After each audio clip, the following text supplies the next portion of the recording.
आपका स्वागत है और प्रैक्टिस सेट्स के माध्यम से आपकी तैयारी कैसी चल रही है ये भी जानकारी आपको मिल रहा होगा और साथ ही साथ आप आंसर करते जाइएगा तो पता चल पाएगा कि आपका परफॉर्मेंस कैसा है। हम कोशिश करेंगे कि जो क्वेश्चन है उसकी व्याख्या भी कर दें ताकि जब आप एग्जाम में जाइए तो उससे संबंधित दूसरे सवाल को भी बना पाइएगा। तो चलिए आज का क्वेश्चन है कि किसी एक देश में समय अन्य 3 देश की तुलना में अलग होगा। आपको बताना है कि इसका सही उत्तर क्या होगा। एक देश में अन्य 3 से टाइम अलग होगा। माली, सेनेगल, पुर्तगाल और मेडागास्कर।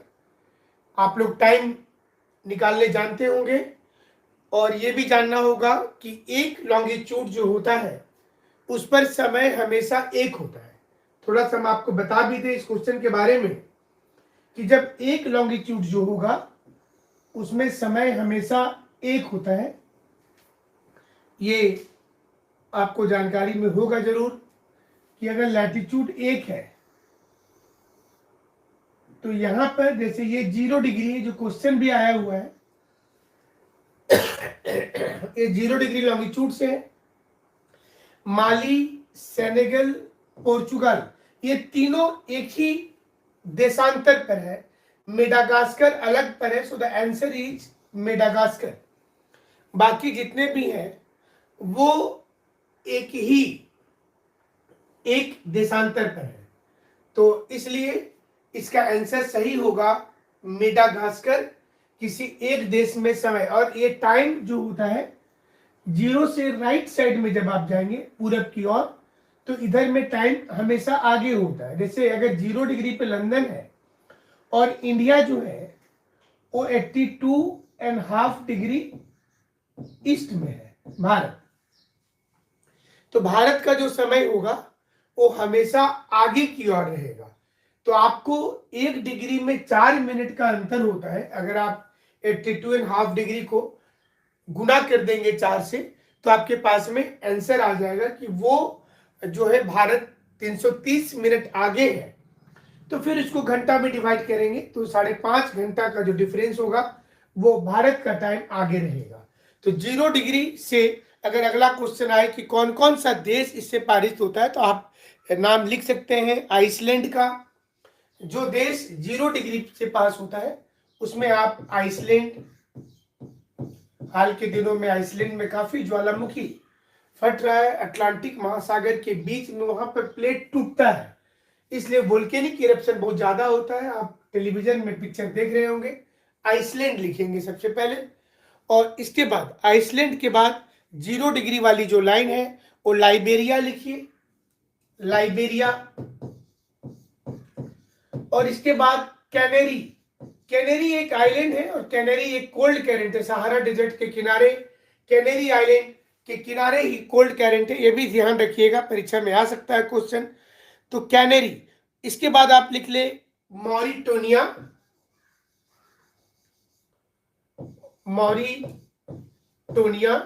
और फिर माली, माली ऑप्शन में दिया हुआ था। माली से भी 0 डिग्री की रेखा पास करती है माली।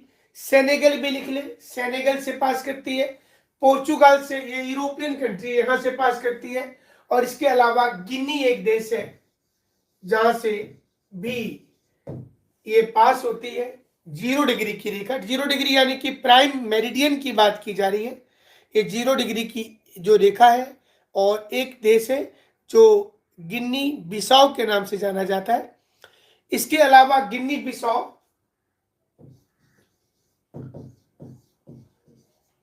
ये सारे देश के अलावा जो देश से 0 डिग्री ग्रीनविच पास करती है वो सीरा लियोन। आप लिखें सीरा लियोन, ये भी एक देश है सीरा लियोन। और आप पोर्चुगाल और आइवरी कोस्ट, पोर्चुगाल ऑप्शन में दिया हुआ था, आप साथ में आइवरी कोस्ट भी जोड़ लेंगे। ये देखिए कितने देश हैं जहां से 0 डिग्री देशांतर पारित हो रही है। और फिर बुर्किना फासो, टोंगो ये भी देश है, बुर्किना फासो एंड टोंगो सब अफ्रीकन देश है। तो यहां इतने देशों से देखिए 0 डिग्री देशांतर पास होती है। इसके अलावा एक देश और है गाम्बिया, और एक है असेंशन आइलैंड जिस पर ब्रिटेन का कब्जा है। ये सभी देश से 0 डिग्री यानी कि प्राइम मेरिडियन पास होती है, 0 डिग्री यानी कि प्राइम मेरिडियन, और जो जिसे ग्रीनविच मीन टाइम रेखा भी कहा जाता है, ग्रीनविच मीन टाइम रेखा भी कहा जाता है।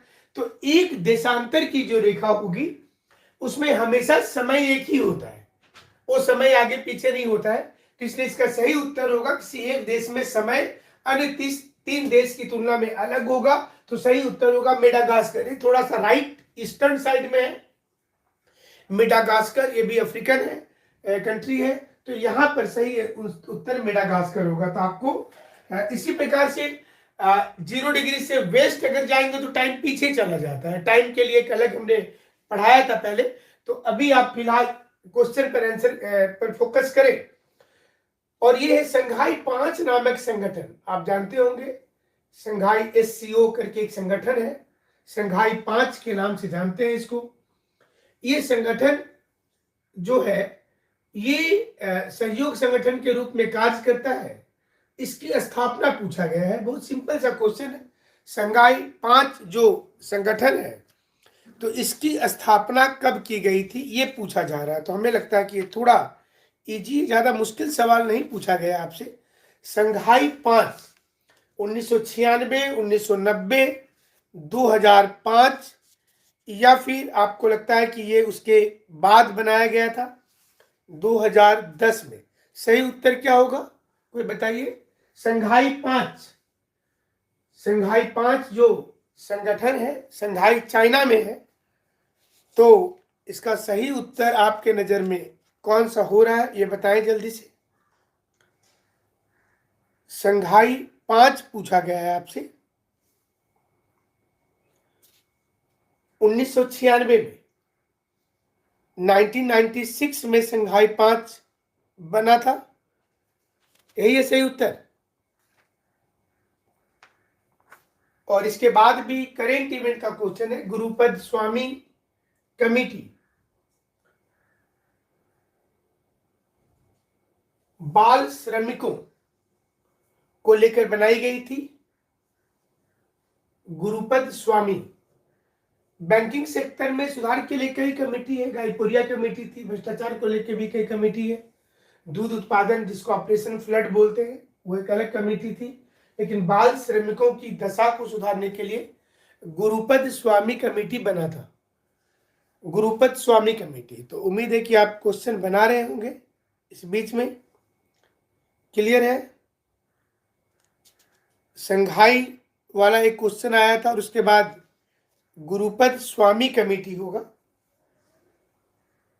एक क्वेश्चन और है कि जो संस्थागत निवेशक सीधे भारतीय बाजार में अपना पंजीकरण नहीं कराना चाहते हैं और वो निवेश करते समय अपनी पहचान भी छुपा लेते हैं, तो ऐसे देश को इस प्रकार के जो इन्वेस्टमेंट होता है विदेशी, मतलब जो फॉरेन डायरेक्ट इन्वेस्टर्स है वो विदेश में अपने उन ग्राहकों के लिए करते हैं जो भारतीय स्टॉक बाजार में निवेश करने के लिए अयोग्य होते हैं, उनको क्या कहते हैं।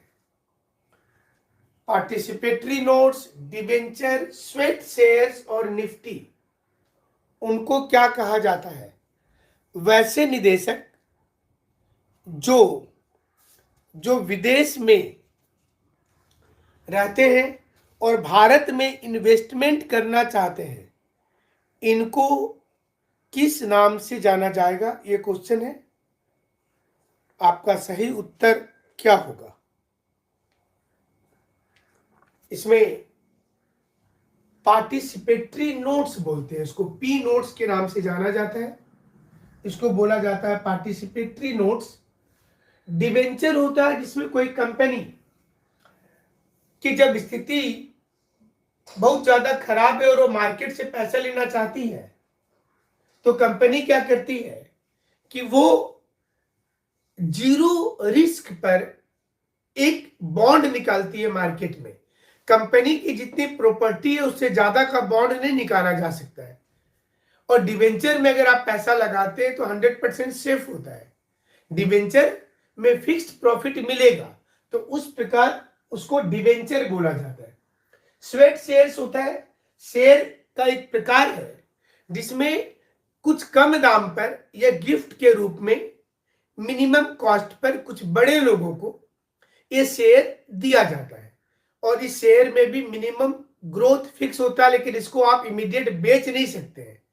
ये बड़े ब्रांडेड लोगों को दे दिया जाता है ताकि उसके नाम से कंपनी आगे बिजनेस करे, उसको स्वेट शेयर्स कहा जाता है। और निफ्टी 50 आप जानते हैं कि 50 सेंसेक्स के बाद जो बॉम्बे स्टॉक एक्सचेंज है वहीं पर निफ्टी 50 यानी कि 50 जो 50 इंपोर्टेंट शेयर को लेकर के यहाँ पर एक शेयर बाजार है निफ्टी 50, जिसमें 50 बड़ी बड़ी कंपनियों को शामिल किया गया है, तो उसका नाम है यह निफ्टी 50। तो इसलिए ये सही उत्तर इसका पार्टिसिपेटरी नोट्स होगा।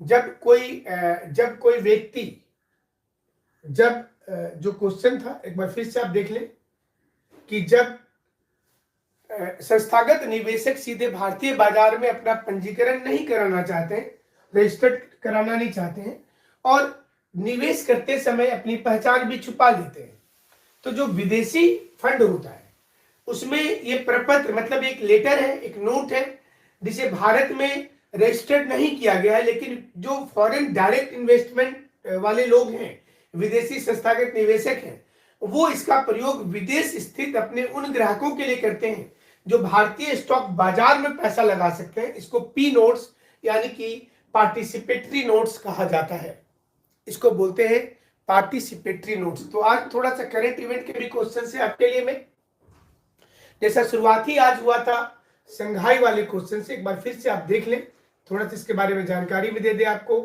कि जो संघाई 5 नामक संगठन था और ये संघाई 5 संगठन SCO जो है ये इसमें सदस्य देश चाइना, कजाकिस्तान, रूस, किर्गिस्तान, ताजिकिस्तान और उज्बेकिस्तान है।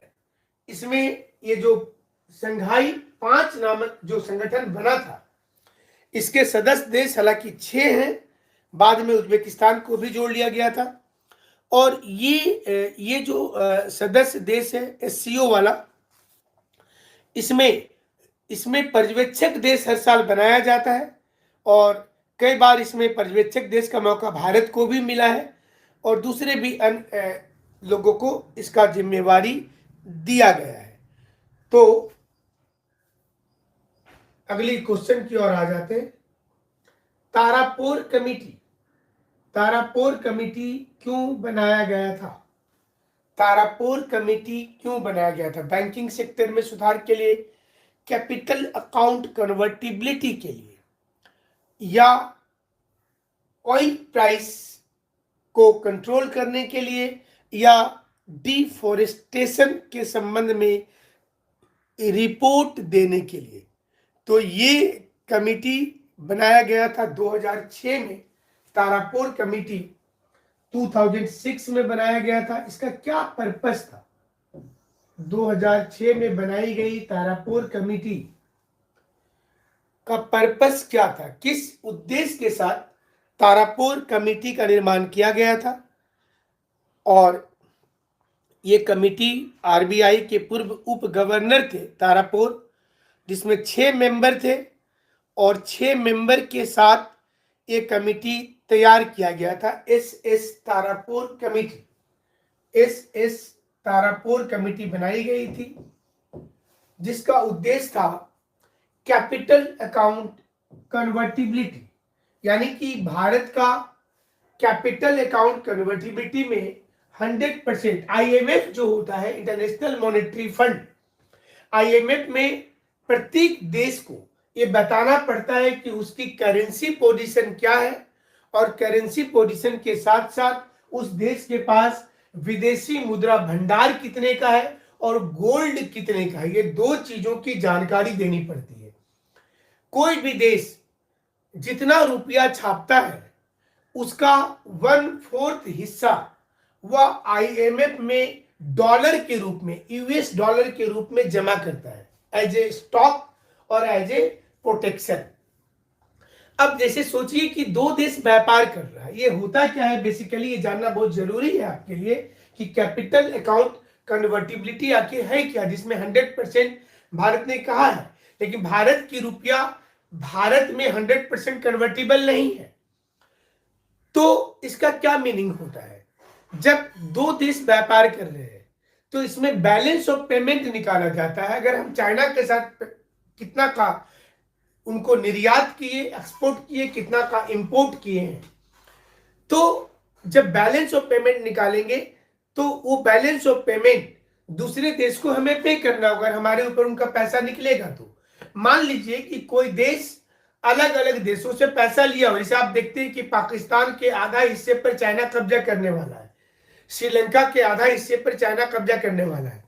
इसका कारण क्या होता है, इसका कारण होता है कि जब आपको हमने पैसा लोन में दिया हो या आप हमारे साथ एक्सपोर्ट इंपोर्ट किए हो और हमारा पैसा आपके यहाँ निकल रहा है, तो ये चीजें आईएमएफ की जानकारी में होती है, इंटरनेशनल मॉनेटरी फंड इसको जानता है, वहां पर बैलेंस ऑफ पेमेंट शो करता रहता है। आप, ये कोई पड़ोसी का उधारी नहीं है कि आप देने से मुकर सकते हैं, वो पैसा आपको पे करना पड़ेगा। और यहीं पर जब जब प्रेशर पड़ता है तो पूरे वर्ल्ड में जो रूल्स हैं उसके मुताबिक आपकी जमीन या पोर्ट, कई देशों के पोर्ट पर आज चाइना का कब्जा, क्योंकि उसने इतना ज्यादा लोन दे दिया उसको जो चुका नहीं पा रहा है, अथवा आप सामान बेच दे रहे हैं, उस सामान का पैसा वो दे नहीं पा रहा है।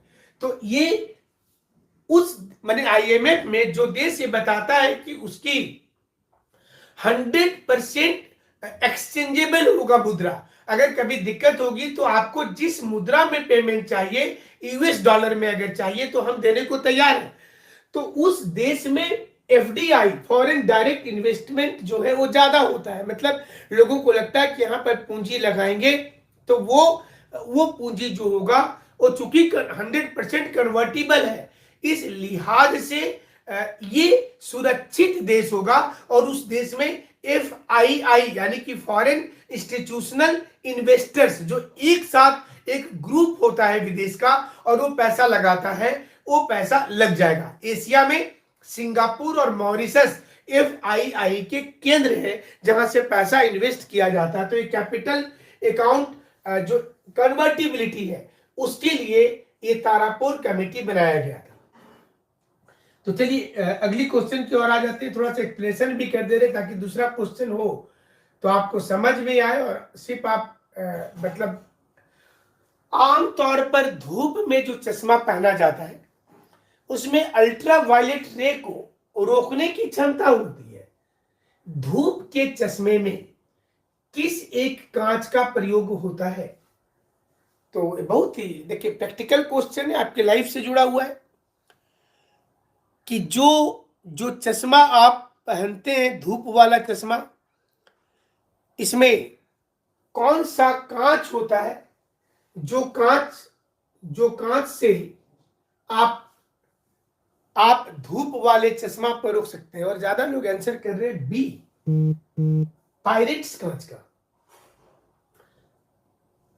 इसमें कौन सा कांच होता है? धूप का चश्मा तो सब कोई पहनते ही होंगे, कभी ना कभी पहने होंगे, बचपन में बहुत शौक होता है, आगे चल करके लोगों की आदत भी बन जाती है। बहुत से लोगों को, हमको भी लग गया चश्मा, लेकिन धूप वाला चश्मा नहीं है। धूप का चश्मा, ये धूप का चश्मा में कौन सा कांच का प्रयोग किया जाता है? और ज्यादा लोगों ने लिखा है पायरेट्स कांच का, लेकिन सही उत्तर होगा क्रूक्स कांच। क्रूक्स ग्लास होता है। धूप के चश्मे में क्रूक्स ग्लास की प्रयोग की जाती है, इसे परावैंगनिक किरणों को रोका जाता है और इसमें सेरियम ऑक्साइड होता है। अब एक अलग क्वेश्चन भी आ सकता है कि क्रूक्स के कांच में आखिर क्या होता है जिसके चलते धूप में जब आप निकलते हैं तो देखिएगा गर्मी के दिनों में खासकर जब आप रोड पे चलेंगे या कहीं भी जाएंगे तो बहुत तेज धूप की लहरें आपको नजर आती हैं, उसको धूप का चश्मा रोकता है और उसमें सेरियम ऑक्साइड होता है। सेरियम ऑक्साइड होता है, तो ये बहुत इंपॉर्टेंट है। क्रूक्स कांच, क्रूक्स का कांच जो होता है वो, कुछ साइंस वाले भी तो क्वेश्चन रहेंगे ना परीक्षा में, इसलिए आपको सारी चीजों पर नजर रखनी है और सारा चीज पढ़ करके जाना है, क्योंकि परीक्षा में कोई भी क्वेश्चन आ सकता है। बाकी थोड़ी सी आप लोग को मेहनत भी करनी है, और जब तक आप पढ़ेंगे तभी तक चीजें याद रहती हैं। अब आप अंदाजा कर सकते हैं कि हम खुद साइंस के बहुत अच्छे विद्यार्थी रहे, लेकिन आर्ट्स में आज ज्यादा कमांड हो गया है, साइंस में उतना ध्यान ही नहीं दिए कभी। हमारी आईएसएम धनबाद से पेट्रोलियम इंजीनियरिंग में बीटेक और फिर उसके बाद एमएससी टेक है। और ये देखिए कि अब साइंस के क्वेश्चन इतना नहीं दिखते, क्योंकि यूपीएससी में आर्ट्स वाले क्वेश्चंस पर ज्यादा फोकस था। तो आप देखिए आर्ट्स के हम टीचर हैं, साइंस के टीचर नहीं है। चलिए ये अगला क्वेश्चन है, जब पेड़ पौधे के द्वारा प्रकाश संश्लेषण की क्रिया शुरू होती है, तो बायोलॉजी वाला क्वेश्चन आ गया। उसमें पता ही होगा आपको कि क्लोरोफिल होता है। पौधे के द्वारा सबसे तेज गति से किसको अवशोषण किया जाता है? कौन सा दो रंग होता है जिसको पेड़ पौधा जो है बहुत तेज गति से अवशोषित करती है?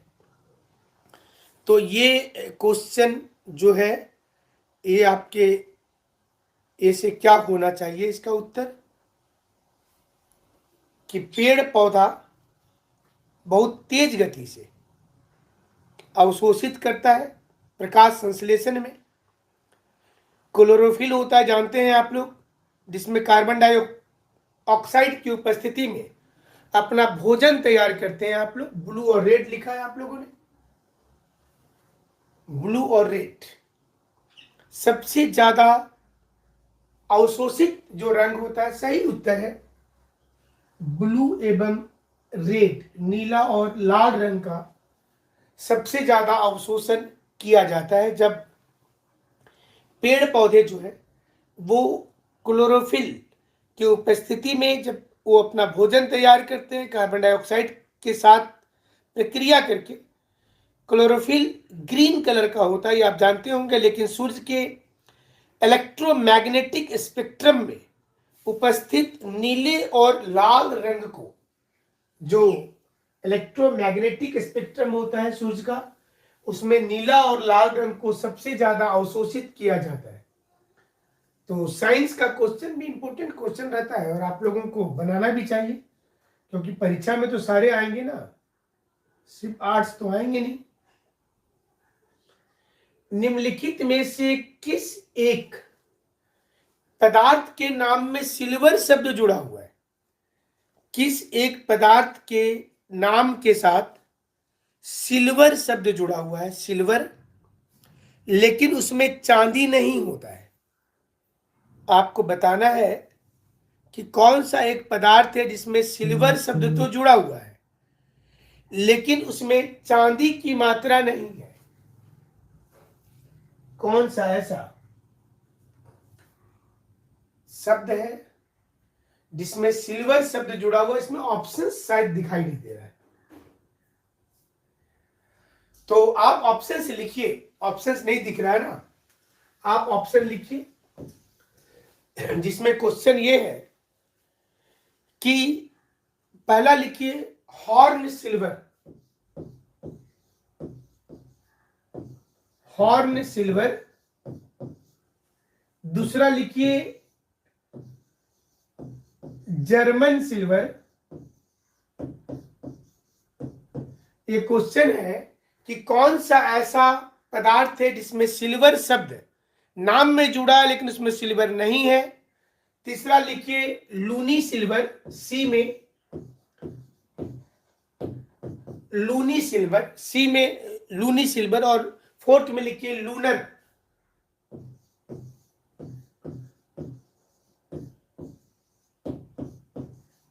ये चार ऑप्शंस हैं, हॉर्न सिल्वर, जर्मन सिल्वर और रूबी सिल्वर। लूनी की जगह रूनी नहीं लिखेंगे, रूबी, रूबी सिल्वर और लूनल सिल्वर। ये चार में कौन सा ऐसा है जिसमें सिल्वर शब्द चूड़ा है लेकिन उसमें चांदी की कोई प्रतिशत नहीं होती है। और सही उत्तर आप लोगों ने ठीक लिखा है, जर्मन सिल्वर। जर्मन सिल्वर में इसको चांदी का नया रूप बोलते हैं, इसको निकेल सिल्वर बोला जाता है बेसिकली। इसका दूसरा नाम निकेल सिल्वर होता है। इसमें चांदी की मात्रा नहीं होती, इसको नया सिल्वर भी कहते हैं। और इसमें 60% कॉपर है। जर्मन सिल्वर में 60% कॉपर होता है और इसमें 20% निकेल होता है। 20%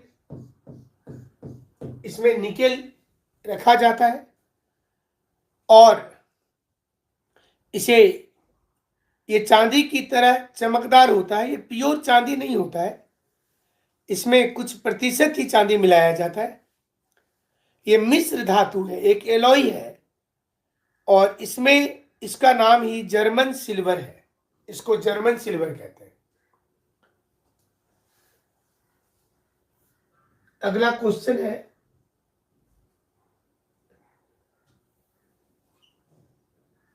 इसमें से किसका प्रयोग पिगमेंट कॉस्मेटिक में ग्लास और स्याही बनाने में किया जाता है, जिसको फिलोसफर्स ऊल भी कहते हैं।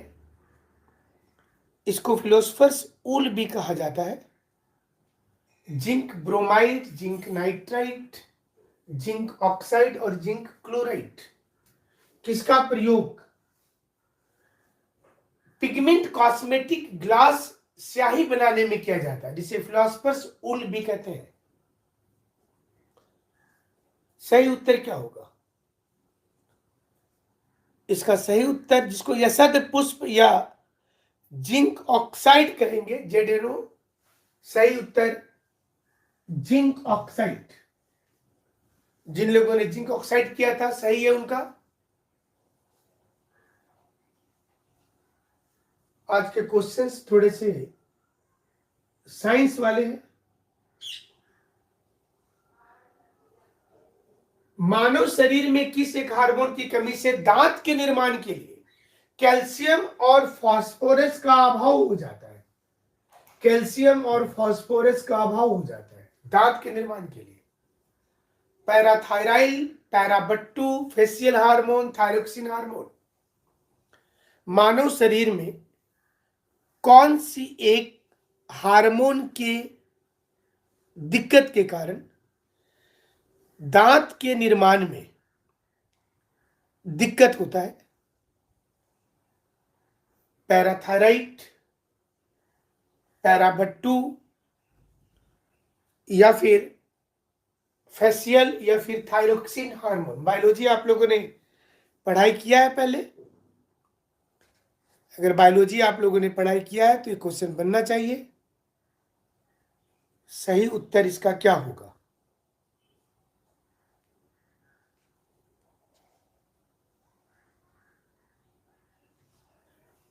पैराथायरोल हार्मोन जो होता है, इससे कैल्शियम और फास्फोरस का अभाव हो जाता है। इसमें कैल्शियम फास्फोरस का अभाव हो जाता है पैराथायरोल हार्मोन से। ऐसे तो जिसको हिंदी में पैराथायरॉइड कहते हैं। मानव मस्तिष्क के जिस भाग में उल्टी का केंद्र होता है, जो लोगों को वॉमिटिंग होती है, तो इस केंद्र में व्यक्ति को जो छींकते हैं, और ये क्या बोला जाता है, मेडुला ऑब्लोंगोटा, सेरेब्रम जिसको अनुमस्तिष्क बोलते हैं, सेरेब्रम जिसको प्रमस्तिष्क बोलते हैं, या ललाट जिसको मस्तिष्क कहा जाता है। मानव शरीर के किस एक हिस्से में व्यक्ति को जो वॉमिटिंग होती है, मेडुला ऑब्लोंगोटा, मेडुला ऑब्लोंगोटा में ये कंसिडर किया जाता है। मेडुला ऑब्लोंगोटा में, मानव मस्तिष्क में, इसे प्रायः मेडुला बोलते हैं, यानी कि पश्च मस्तिष्क रोवेनसेफ्लॉन भी कहा जाता है, 3 सेंटीमीटर की ये होती है। यहाँ पर उल्टी और हृदय स्पंदन दर, खांसना छिकना सारी चीजों का प्रक्रिया यहीं से तैयार होता है, मेडुला ऑब्लोंगेटा से।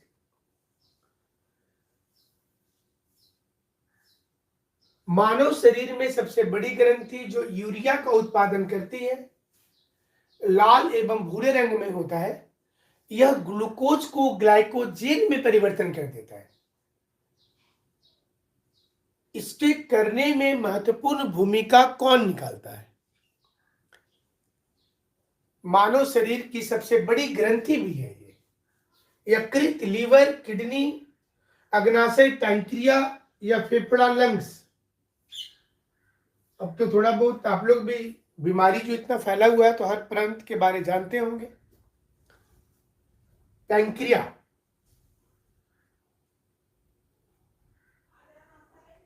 जो यूरिया का उत्पादन करती है, लाल और भूरे रंग में होता है। यह ग्लूकोज को ग्लाइकोजन में परिवर्तन करने में महत्वपूर्ण भूमिका निभाती है।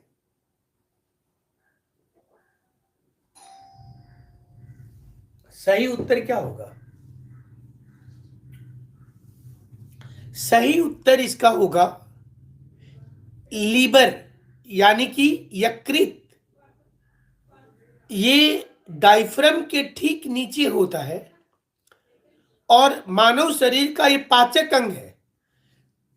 लीवर से 500 प्रकार की क्रियाएं मानव शरीर में हो रही हैं। 500 टाइप्स की क्रियाएं मानव शरीर में लीवर से होती है। जैसे पित्त का उत्पादन होता है, जो आपके प्लाज्मा है ब्लड के, उसके कुछ प्रोटीन ये बनाते हैं। इसी में ग्लाइकोजेनेसिस क्रिया के द्वारा ग्लूकोज को ग्लाइकोजोन में करते हैं। एमिनो एसिड और विषाक्त अमोनिया को यूरिया में परिवर्तित कर देता है, वह है लीवर। सही उत्तर लीवर होगा। हाल के दिनों में आतंकवादियों ने साइक्लोट्राइथिलीन ट्राइनाइट्रोमीन नामक अति विस्फोटक पदार्थ का प्रयोग किया है। आमतौर पर इसे क्या कहते हैं? क्वेश्चन ये है कि हाल के दिनों में जो नक्सलाइट और आतंकवादी विस्फोट आप देख रहे हैं, इसमें साइक्लोट्राइथिलीन ट्राइनाइट्रोमीन नामक अति विस्फोटक पदार्थ का प्रयोग किया गया है। आमतौर पर इसे क्या कहा जाता है? साइनोहाइजीन, आरडीएक्स, टीएनटी या रेडियो आइसोटॉप्स। हाल के वर्षों में बहुत ज्यादा प्रयोग इसका हुआ है, ये आप भी देखते होंगे, सुनते होंगे। तो ये बेसिकली क्या होता है, कोई बता सकते हैं? साइक्लोट्राइएथिलीन ट्राइनाइट्रोमीन हाल के दिनों में विस्फोटक के रूप में आप सुनते होंगे कि आतंकवादी विस्फोट हुआ, नक्सलाइट विस्फोट हुआ, इतने लोग मर गए। उसमें इस चीज का प्रयोग किया गया था। वह जो चीज है वह है साइक्लोट्राइएथिलीन ट्राइनाइट्रोमीन। ये जनरल भाषा में आप किस नाम से जानते हैं?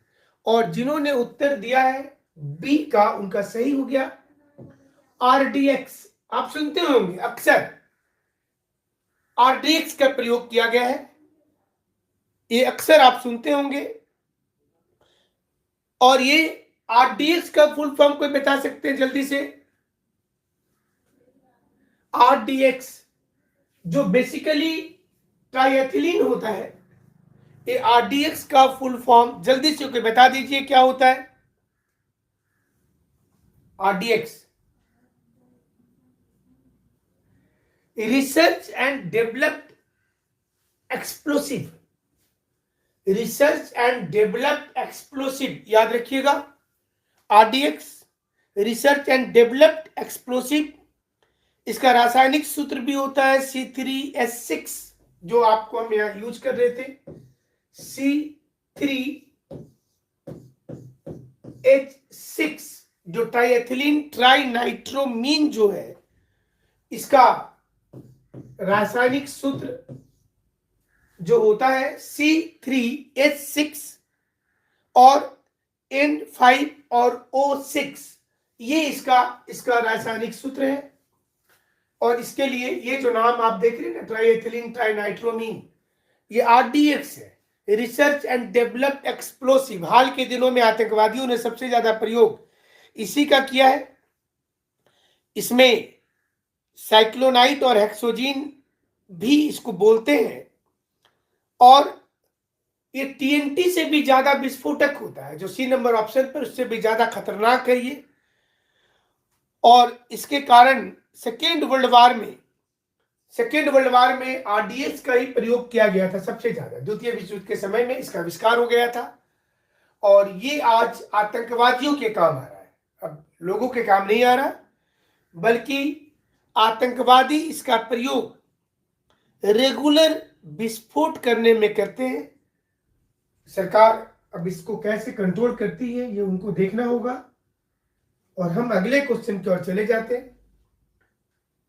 एक बहु उपग्रह संचालन परियोजना जो यूरोपियन देशों के द्वारा शुरू किया गया है, भारत को भी इसका मेंबर रखा गया है।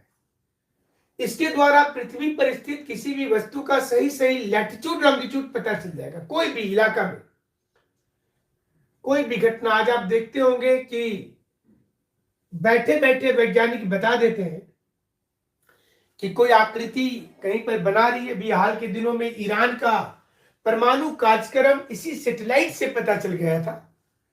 चाइना ने जो भारत के बाउंड्री में अपनी सैनिक छावनी का निर्माण किया था, इसी सैटेलाइट से पता चल गया था।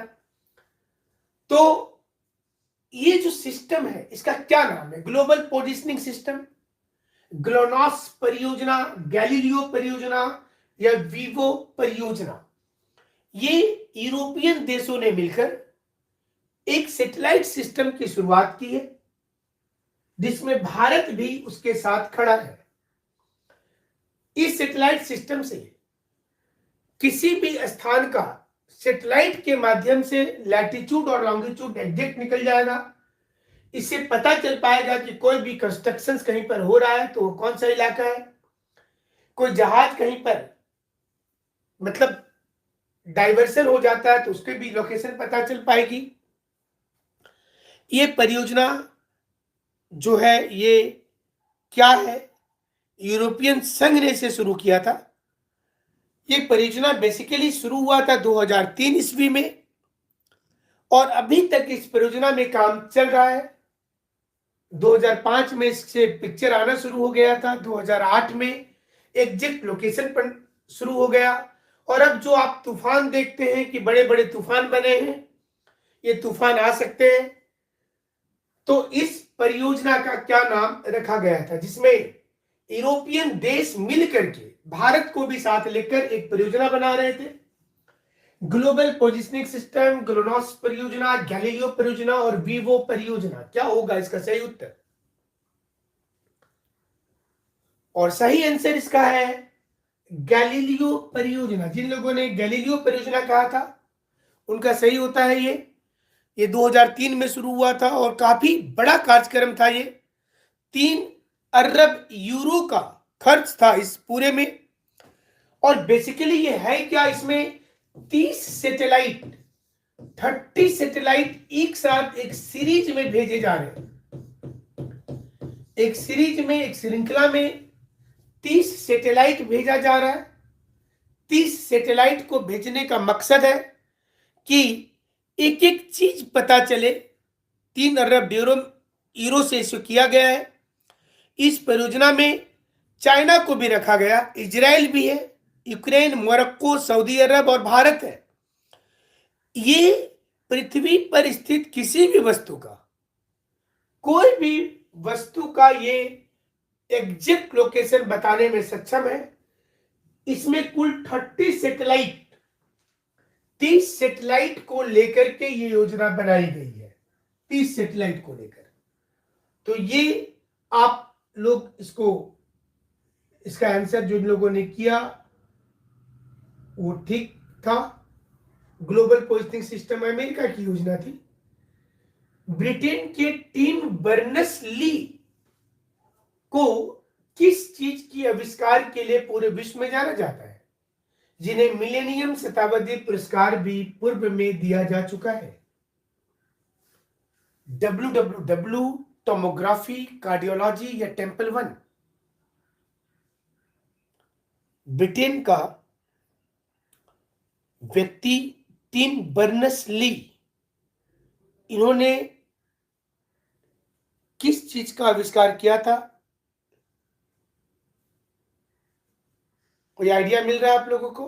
कोई आइडिया है?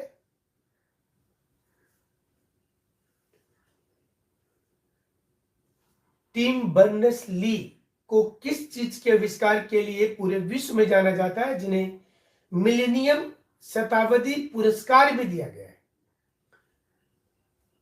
WWW, जिसका फुल फॉर्म होता है वर्ल्ड वाइड वेब, टोमोग्राफी, जो शरीर की पूरी पिक्चर को आप जो डॉक्टर दिखाते हैं उसको टोमोग्राफी कहते हैं। एक एक चीज शरीर का, बॉडी का एक एक पार्ट का पिक्चराइजेशन हो जाना टोमोग्राफी कहा जाता है। कार्डियोलॉजी आप लोग जानते हैं, हार्ट से संबंधित है। और टेम्पल 1, सही उत्तर क्या होगा? सही उत्तर होगा WWW। इसका आविष्कार ब्रिटेन के टिम बर्नर्स ली ने किया था और यह आविष्कार करने के बाद इनको पुरस्कार दिया गया था। और कार्डियोलॉजी जो है ये रॉबर्ट वेबस्टर जो थे, उन्होंने इसका आविष्कार किया था। हालांकि बाद में इन्फ्लुएंजा वायरस का भी आविष्कार रॉबर्ट वेबस्टर ने किया। रॉबर्ट वेबस्टर इन्फ्लुएंजा वायरस का आविष्कार भी के बारे में इसने बताया था। इनफैक्ट इन्फ्लुएंजा वायरस जो है रॉबर्ट वेबस्टर का भी नाम लिख लेंगे, उन्होंने किया था इसका। तो आज आपको पुलित्जर पुरस्कार वाला काफी आसान सा प्रश्न है, ये तो बता ही सकते हैं आप। पुलित्जर पुरस्कार किस क्षेत्र में दिया जाता है? ये आसान है, इसका जल्दी से उत्तर दे दीजिए आप लोग। ये आसान सा प्रश्न है, तो इसका उत्तर सही आ गया। ये है पत्रकारिता के लिए। पुलित्जर पुरस्कार पत्रकारिता के लिए दिया जाता है। काफी क्वेश्चंस आप लोगों ने आज बनाया है और इसी प्रकार से आज थोड़ी सी छोटी क्लास आपका ले रहे हैं। नेक्स्ट में ज्यादा क्वेश्चंस और बताएंगे, क्योंकि क्वेश्चंस का ढेर सारा, फिर भी कुछ क्वेश्चंस आपको यहाँ पे दिखाई देते जो आप घर में प्रैक्टिस कर लेंगे जल्दी से। नाटो के गठन के समय इसमें कितने संस्थापक सदस्य थे? अगर उत्तर है तो जल्दी से दे दीजिए। हम व्याख्या नहीं कर रहे हैं क्योंकि टाइम का थोड़ा शॉर्ट है हमारे पास। कोई उत्तर आप लोगों के पास? हम बता दे रहे 12 होगा सही उत्तर। बैंकों में सुधार को लेकर बेसिल 2 और बेसिल 3 नियम आप अक्सर सुनते होंगे कि बेसिल रूल्स लाया गया है, जिसको BIS यानी कि बैंक फॉर इंटरनेशनल सेटलमेंट का नाम दिया जाता है। बेसिल किस एक देश में स्थित है? बेसिल बैंकों में सुधार चल रहा है और जिस सुधार का नतीजा भी आप देख रहे होंगे कि सारे बैंक प्राइवेट हो रहे हैं, कस्टमर भी फर्स्ट कैटेगरी में आ रहा है। और ये बेसिल किस देश में है जहां से ये नियम बनकर के आया था बैंकिंग सुधार का? बेसिल। कोई आइडिया मिल पा रहा है किसी को? और ठीक है, जिन्होंने भी उत्तर दिया है स्विट्जरलैंड का, बेसिल स्विट्जरलैंड में है। बेसिल शूद्र सन्यासी के नाम से जाने वाले एक विशेष संप्रदाय जो भाग्य में अधिक विश्वास करता है, those who believe over fate, luck, जिसका मानना है कि भाग्य ही मनुष्य का सब कुछ है, कर्म कुछ नहीं होता। यह किस एक सिद्धांत या संप्रदाय से जुड़ा हुआ है? भाग्य ही सब कुछ है। एक कौन सा संप्रदाय का लॉजिक है कि fit is all the thing, कर्म कुछ भी नहीं है। हालांकि गीता में बोला गया है कि कर्म ही सब कुछ है। किस एक सिद्धांत में यह बोला गया है कि भाग्य ही सब कुछ है, भाग्य से बड़ा कुछ भी नहीं है। और सही उत्तर इसका होगा आजीवक संप्रदाय। आजीवक में यह बोला गया है कि भाग्य ही सब कुछ है। आजीवक संप्रदाय में भाग्य ही सब कुछ है। 18 पुराण, ब्रह्मसूत्र और महाभारत के रचनाकार माना जाता है, ये तो जानते ही होंगे आप लोग, वेद व्यास को। आदि शंकराचार्य ने 4 मठ बनाया था। इसमें से किस एक देश में वो मठ नहीं है? सही उत्तर होगा उत्तर प्रदेश में। बाकी तीनों राज्य में है। और एक जो चौथा है वो उत्तराखंड में है, उत्तर प्रदेश की जगह में उत्तराखंड में है। इतिहास में विष्णुगुप्त के नाम से किसे जानते हैं? जरूर से जानते होंगे आप। विष्णुगुप्त, विष्णुगुप्त के नाम से किसे जाना जाता है?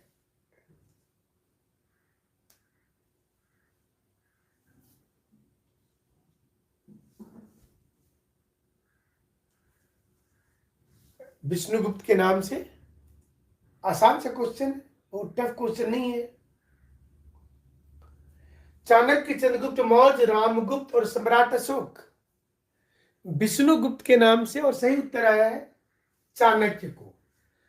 चाणक्य को जानते हैं, सही उत्तर है। कौटिल्य, चाणक्य और विष्णुगुप्त